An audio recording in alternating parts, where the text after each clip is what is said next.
오늘 본문의 느헤미야는 바벨론 3차 포로 귀환을 이끌었던 인물입니다. 바벨론에 잡혀갔던 이스라엘 백성들이 70년의 포로기를 마치고 돌아왔거든요.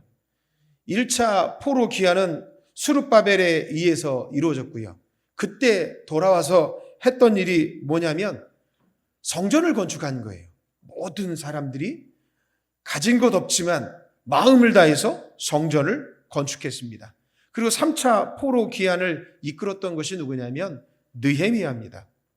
그를 통해서 함께 이제 본국으로 돌아온 사람들이 했던 일은 성벽을 재건하는 일입니다. 이제 성전이 준비가 됐어요. 그리고 성벽도 준비가 됐습니다. 이제 뭘 해야 될까? 그 안에서 예배하는 거룩한 백성들의 영적 부흥이 각성하고 다시 한번 깨닫고 말씀으로 돌아가는 그게 필요했던 거죠. 그런데 시기적절하게 수문 앞 광장에 모든 이스라엘 백성들이 모였습니다. 그곳에서 영적 부흥이 일어났던 겁니다. 바로 그 모습을 보면서 우리도 영적 구원을 또 영적 부흥을 꿈꾸는 이 시간이 되기를 주님의 이름으로 축원합니다. 우선 부흥은요, 하나님의 준비된 종을 통해서 일어나더라고요. 교회사 속에 보면 하나님이 일하실 때는요, 하나님이 가장 필요한 사람을 들어서 사용하십니다. 모세도 그랬고요. 노아도 그랬고요. 요나도 그랬고요. 오늘 본문의 느헤미야도 마찬가지고요. 그리고 신약에 보면 제자들을 한 사람 한 사람 그들이 필요하셔서 그 사람들을 선택하셔서 그들을 불렀다는 거예요. 그래서 신실하게 하나님 말씀 앞에 순종하는 종들이 그곳에 꼭 있었다는 거죠. 수문 앞 광장에 구름대와 같이 사람들이 몰렸습니다. 그곳에서 학자였던 에스라가 이제 그곳에서 율법을 선포합니다. 그 수문 앞 광장에는 남자, 여자, 아이들까지 모였기 때문에 사람으로 가득 채워진 인산인해를 이뤘을 겁니다. 준비된 임시 나무강단에 에스라가 올라섰습니다. 그리고 큰 소리로 율법을 낭독해서 읽기 시작했습니다. 교회사 속에 그렇게 하나님의 일에 쓰임받는 거룩한 종들, 그리고 준비된 영혼들이 꼭 필요하다는 겁니다. 영적 부흥의 연장, 특별히 18세기 미국 대각성 운동을 그 중심에는 조나단 에드워드가 있었고요. 영국에는 존 웨슬리와 조지 휘필드가 있었습니다. 19세기 미국에서는 D.L. 무디가 있었습니다.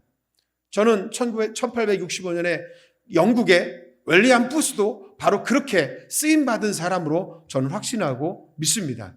사회개혁을 일으켰고요. 소외된 자들, 하나님 사랑하고 이웃 사랑을 실천하는 그 영적 부흥운동이 저는 그곳에서도 일어났다고 봅니다. 하나님의 부흥이 일어날 때마다 먼저 준비된 신실한 종들이 있었어요. 저는 바라기는 저와 여러분 모두가 다 그 준비된 신실한 하나님의 백성이 되기를 주님의 이름으로 축원합니다. 우리 한국도 마찬가지죠. 신실하게 준비된 사람들이 있었기 때문에 여기까지 한국 교회가 성장할 수 있었습니다. 그런데요, 이 말씀을 선포하던 종들이 말씀을 파는 사꾼 목자가 되기 시작했습니다. 그리고 하나님께 올려야 될 이 영광을 자기가 가로채기 시작했습니다.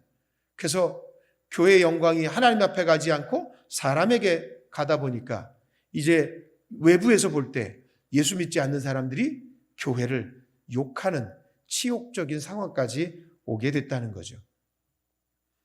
여러분들에게 지난주에도 한번 여쭤봤는데 오늘 또 한번 여쭤보려고 합니다. 여러분 부흥을 원하십니까? 아멘. 저도 간절히 사모하고 이 땅에 있는 모든 교회들이, 모든 성도들이 영적 부흥을 갈망할 줄 압니다. 그런데 우리가 숫자, 인원이 많이 모여지고 재정이 드러나고 여기에 집중해서는 안 된다는 거예요. 지난 시간에 우리가 회개를 통해서 부흥이 일어난다는 말씀을 드렸어요. 오늘은요, 말씀을 통해서 부흥이 일어남을 여러분들에게 들려드리려고 합니다. 회개와 말씀을 통해서 준비되어야 하기 때문입니다. 그런데 그 시간이 짧지 않을 수도 있습니다. 오랜 시간 지내야 될 때도 있을 겁니다. 그러나 참고 기다리시면, 사모하면 하나님께서 가장 적당한 때에 가장 좋은 모습으로 우리에게 부흥을 허락해 주실 줄로 믿습니다. 지난해부터 그래서 부흥의 시작 예배자 200 운동을 했고요. 올해는 예배자 250, 내년에는 90주년이 되면서 예배자 300 운동을 하려고 합니다. 슬로건은 우리가 내걸은 겁니다. 그러나 부흥의 주체는 하나님이십니다.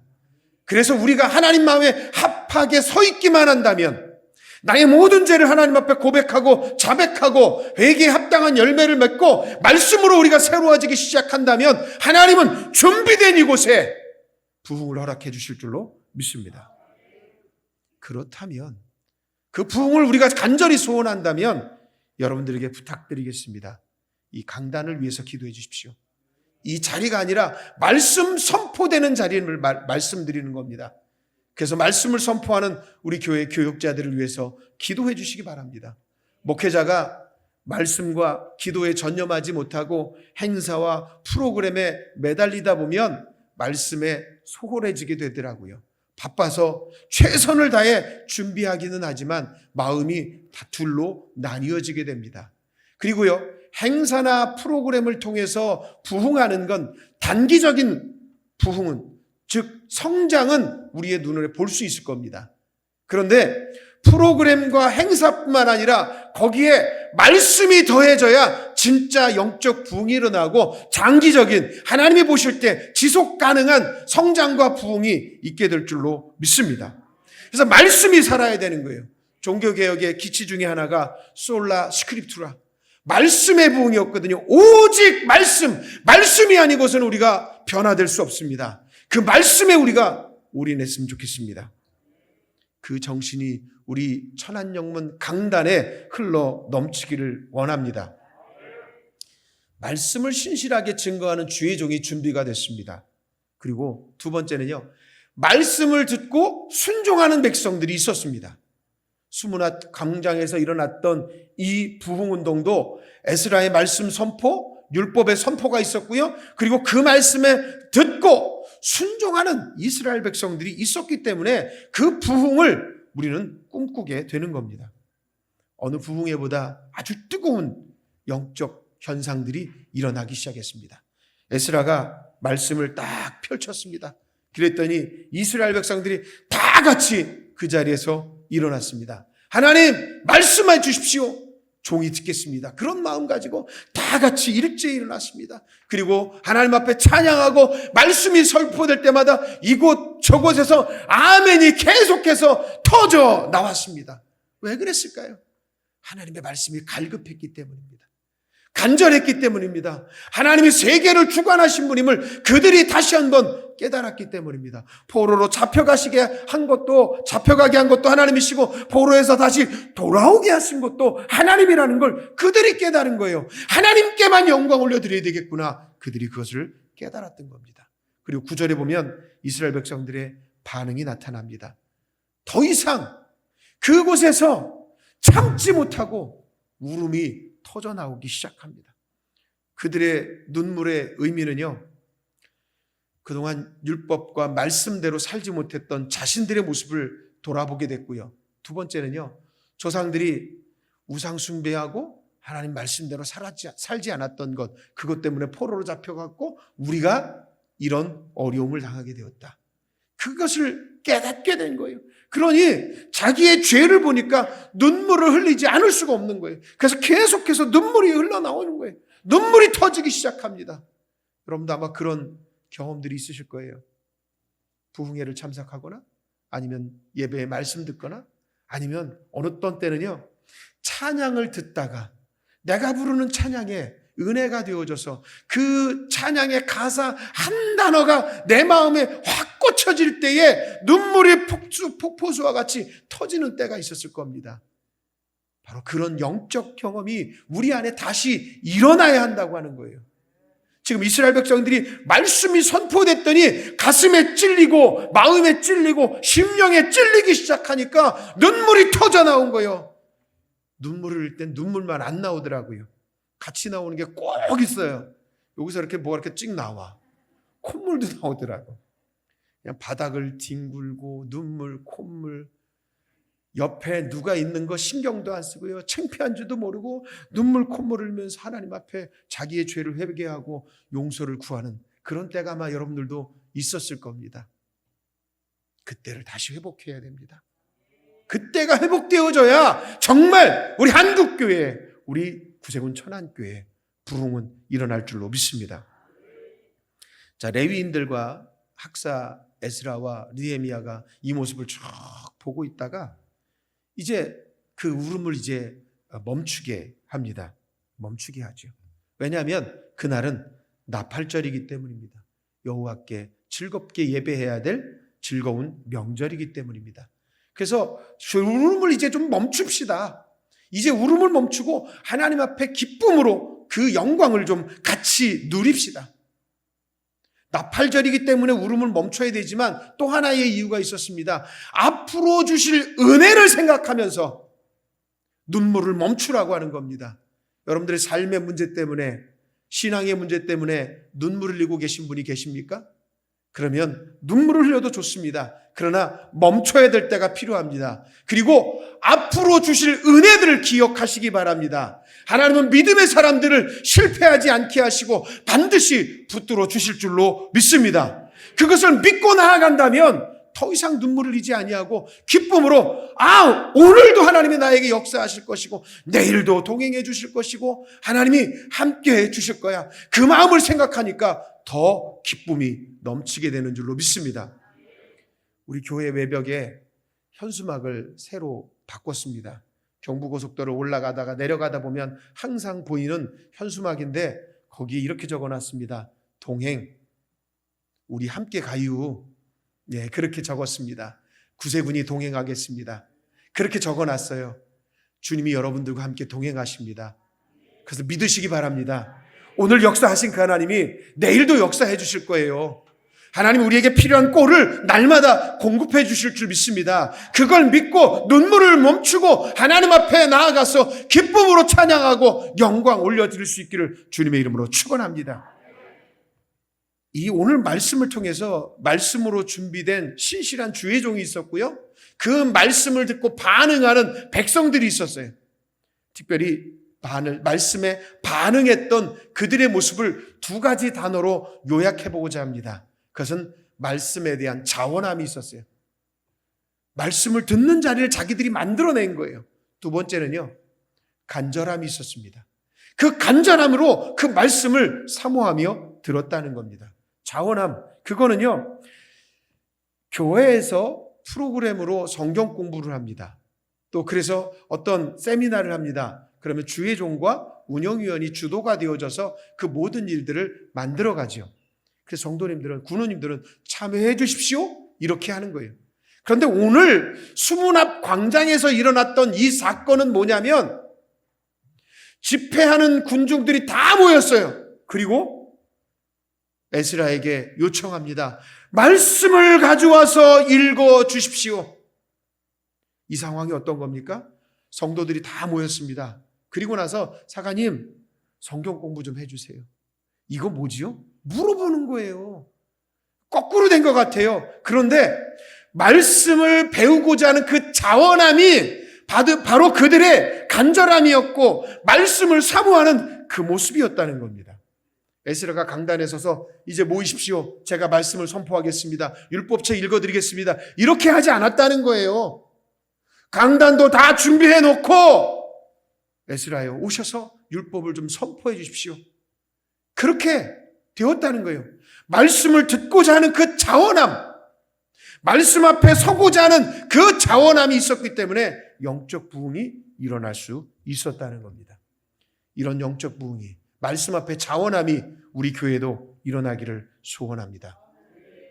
이스라엘 백성들이 포로에서 잡혀서 돌아온 거예요. 가진 것이 없습니다. 그러나 마음을 다해서 성전을 지었어요. 성벽도 지었습니다. 우리가 건물을 다 짓고 나면 행사를 하지요. 사관님, 우리 같이 잔치라도 좀 벌입시다. 우리 주변에 있는 사람들 초청하고 우리 교인들 그동안 애썼고 힘들었으니까 맛있는 것도 먹고 즐거운 시간을 좀 가집시다. 그럴 수 있잖아요. 이스라엘 백성도 똑같거든요. 그런데 그렇게 말하지 않았어요. 다 같이 모여서 했던 일이 뭐냐? 말씀을 듣는 거였어요. 말씀을 듣는 거. 이게 이들 안에서 일어났던 영적 부흥의 시발점이 된 거예요. 시작이 되었다는 거죠. 지금 이 시대의 문제는 뭔지 아십니까? 예전처럼 말씀에 대한 열정, 사모함, 자원하는 마음이 없다는 거예요.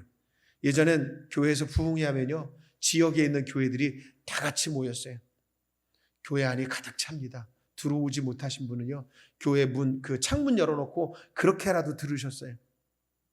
그리고 한 주 내내 부흥회를 하고, 예전에는 또 더 길게 하는 보름도 부흥회를 했다고 합니다. 새벽에 모이고 오전에 모이고 저녁에 모이고 하루 3번, 그리고 집에 못 가시는 분들은 하루 종일 기도하고 거기서 솥 갖다 놓고 밥해 먹어가면서 그렇게 부흥회를 했다고 합니다. 얼마나 말씀을 사모했으면, 말씀에 대한 자원함이 있었으면 그 자리를 찾아서 그렇게 나왔다는 거죠. 그런데 요즘은 그런 모습을 보기가 어렵다는 거예요. 좀 심한 말이 있더라고요. 잔소리하는 사람한테 뭐라고 말하는 줄 아세요? 나한테 설교하지 마시라고. 왜 설교가 거기 들어가죠? 설교는 하나님 말씀 선포되는 거잖아요. 잔소리를 왜 설교라고 말하죠? 듣기 싫어서 그랬을까요? 지금 이 시간 설교 듣는 것이 어려워서 그랬을까요? 또 다른 이야기가 있습니다. 어떤 분이 그러더라고요. 설교는 짧을수록 은혜가 된대요. 전 가슴이 아팠어요. 말씀 전하는 사람으로서. 정말 설교를 짧게 하는 게 은혜가 된다면, 성령의 역사가 일어나고 영적 부흥이 일어난다면 저 성경만 읽고 내려갔으면 좋겠어요. 아멘 하시네. 할렐루야. 아멘 하셨어요. 다음 주부터는 제가 성경만 읽고 내려가야 될 것 같습니다. 그런데요, 한 가지 기억해야 될 건 뭐냐면, 말씀이요, 들려지는 시간이 필요하더라고요. 말씀이 들려지는 시간이 꼭 필요해요. 그게 5분이 될 수도 있어요. 그런데 어떤 분에게는 10분, 20분이 될 수도 있어요. 그래서 말씀이 집중해서 들어가기 시작하는 그 시간은 필요하다는 거예요. 그 시간이 필요한 거예요. 그래서 설교에 집중하는 그 시간이 짧아지면 더 좋겠지요. 그런데 필요한 적당한 시간이 우리에게 필요하다는 것을 말씀을 드리는 겁니다. 근데 말씀을 잘 안 듣잖아요. 그럼 말씀에 실패하는 거예요. 더 안타까운 건 예배에도 실패하게 된다는 겁니다. 오늘 본문에 나오는 수문앞 광장에서는 몇 시간 동안 말씀이 선포됐느냐? 기록된 것만 새벽부터 정오까지라고 했어요. 새벽 6시부터 12시까지 6시간 동안 말씀이 선포되는 거예요. 찬양하고 특순하고 간증하고 찬양대 찬양하고 악기 연주하고 말씀 듣다가 또 성경 읽다가 찬양하다가 이렇게 해서 3시간을 지내도 힘들어요. 그래서 6시간 그랬다는 거예요. 말씀이 계속해서 6시간 동안 선포되는데 반응이 어땠느냐? 여기저기서 아멘이 폭포수와 같이 터져났다는 거예요. 여기저기서 폭탄 터지듯이 아멘! 여기서도 아멘! 그 아멘의 음성이 그 모인 수문 앞 광장을 가장 메웠다는 거예요. 이게 영적 부흥의 시작 아니고 뭐겠습니까? 자, 우리 교회도 말씀이 선포되고 찬양이 이곳에 선포되어질 때 아멘이 거기서 터져나기를 주님의 이름으로 축원합니다. 지금 이 시대의 문제가 말씀에 대한 문제라고 말씀드렸어요. 근데 사실은요, 말씀은 홍수와 같이 지금 우리가 계속해서 흘러넘치고 있어요. 유튜브를 딱 켜면 제가 설교라고 치거나 말씀이라고 치면요, 전 세계에 있는 많은 위대한 설교자들의 설교를 들을 수 있습니다. 언어가 된다면 다른 나라 설교도 들을 수 있습니다. 그리고 TV를 켜면요, 기독교 채널이 몇 개나 됩니다. 라디오도 몇 개나 됩니다. 여러분들은 언제나 여러분의 손에 있는 핸드폰으로 설교를 들을 수 있습니다. 차 안에서도 그렇고요. 언제나 어디서나 그렇게 할 수 있다는 거예요. 그런데 말씀이 그냥 들려지면 뭐합니까? 말씀을 듣는 것도 중요하지만 그 말씀에 내 마음이 부딪히는 그 사건이 필요하다는 거예요. 그 말씀을 내 말씀으로 받아들이고 그 말씀을 내가 순종하려고 들어야 된다는 거예요. 아, 이건 힘든데? 이건 내가 안 들을 것 같아. 이건 힘든데? 이거는 요 정도는 내가 할 수 있을 것 같아. 골라서 들어서는 안 된다는 거예요. 모든 것이 하나님의 말씀으로 듣고 믿으며 그 말씀을 순종하려고 오늘 주신 말씀 가지고 내가 오늘을 살겠습니다. 이런 마음 가지고 말씀을 들어야 된다는 거예요. 그렇게 자원하며 말씀 앞에 자원함으로 나갈 수 있기를 주님의 이름으로 부탁을 드립니다. 그리고 에스라가 율법책을 가져와서 이제 말씀을 선포했어요. 군중들이 에스라를 주의 종을 요청해서 부른 거예요. 그들 안에 간절함이 있었기 때문입니다. 그 전에 잊어버렸던 것이 무엇이냐면 바로 말씀을 잊어버렸어요. 하나님의 말씀대로 살았던 것을 다 잊어버린 거예요. 그래서 다시 말씀의 부흥이 일어나야 우리나라가 살겠다. 이스라엘이 살겠다. 그래서 말씀을 초청하여 들었던 겁니다. 그리고 새벽부터 정오까지 약 6시간 동안 계속해서 아멘 아멘으로 화답했다는 거예요. 여러분들 그 상황을 한번 좀 상상해 보십시오. 1시간 동안 계속 말씀 듣는 거 힘들죠. 아멘으로 계속 화답하는 것도 쉽지 않습니다. 3시간? 근데 6시간이나 그렇게 했다는 거예요. 이 얘기는 뭐냐면 그들 안에 간절함이 있었다는 거예요. 이 말씀 아니면 우리는 죽습니다. 하나님의 말씀 아니면 죽습니다. 내 영이 죽습니다. 또다시 바벨론의 포로로 잡혀갈 수도 있습니다. 우리 민족이 다 멸망할 수도 있습니다. 그 간절함이 있었던 거예요. 하나님, 우리를 살려주십시오. 말씀으로 우리를 살려주십시오. 이렇게 했다는 거예요. 예전에 부흥회가 시작이 되면 저녁에는 한 6시 한 반쯤 더 일찍 모이거나 조금 늦게 모이는 경우도 있지만 한 3, 40분이요. 아주 뜨겁게 찬양하고 기도하고 조금 오래 하면 1시간도 그렇게 하더라고요. 그리고 나서 말씀을 전하시는 강사님이 말씀을 선포하기 시작합니다. 한 1시간 반은 기본이었어요. 그때는. 1시간 반 설교는 기본이었어요. 그 2시간 정도 좀 능력 있는 분들은 2시간 이상 하더라고요.